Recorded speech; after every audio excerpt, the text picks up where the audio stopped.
Yes, there was indeed a war between Uganda and Tanzania, and it is one of the most dramatic stories in East African history.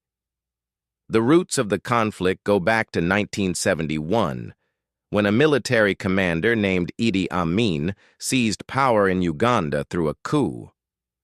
Tanzania's President Julius Nyerere refused to recognize Amin's government and offered safe haven to Uganda's overthrown president, Milton Obote, along with thousands of refugees fleeing Amin's brutal rule. Amin blamed Nyerere for sheltering his enemies, and over the years the hatred between the two leaders grew deep and dangerous. Things finally exploded in late 1978. Uganda declared war on Tanzania and sent troops to invade and annex a region of northwestern Tanzania called the Kagera salient, which Amin claimed belonged to Uganda. Ugandan forces quickly overwhelmed the small Tanzanian contingent guarding the area. They looted homes, stole cattle and vehicles, shot and killed approximately 1,500 civilians, and thousands more fled in terror to the south. Tanzania was caught off guard, but Nyerere was not a man to back down.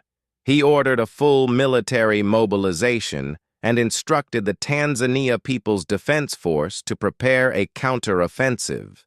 By January 1979, Tanzanian forces had fully pushed the Ugandans out and reclaimed every inch of their territory.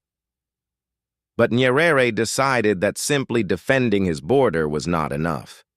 Since Amin refused to renounce his claims to the land and the Organization of African Unity failed to condemn the invasion, Nyerere ordered his army to march forward, deep into Uganda itself. He also mobilized Ugandan rebel forces, including a young military commander named Yoweri Museveni, to fight alongside Tanzania and weaken Amin from within. Amin, desperate, called on his allies for help. Libya's Muammar Gaddafi sent several thousand troops equipped with tanks, rocket launchers, and fighter aircraft. The Palestinian Liberation Organization also sent guerrillas to aid the Ugandan dictator.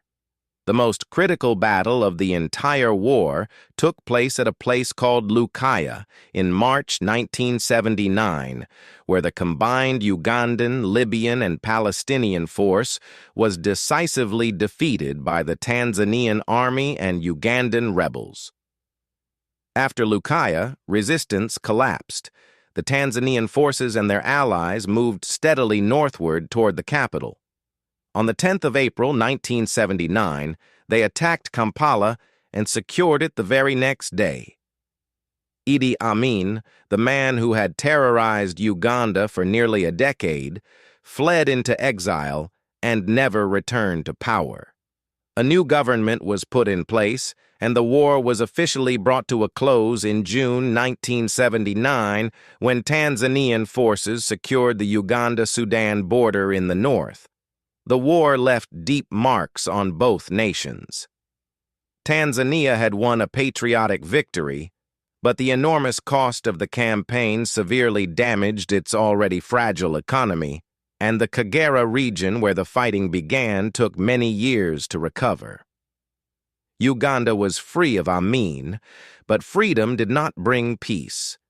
Political chaos, coups, and rebellions continued to tear the country apart, until 1986, when Yoweri Museveni, that same rebel commander who had once fought alongside Tanzania, finally seized power and brought a measure of stability to Uganda. It remains one of the rare moments in African history where one nation marched into another, toppled a dictator, and changed the fate of an entire region.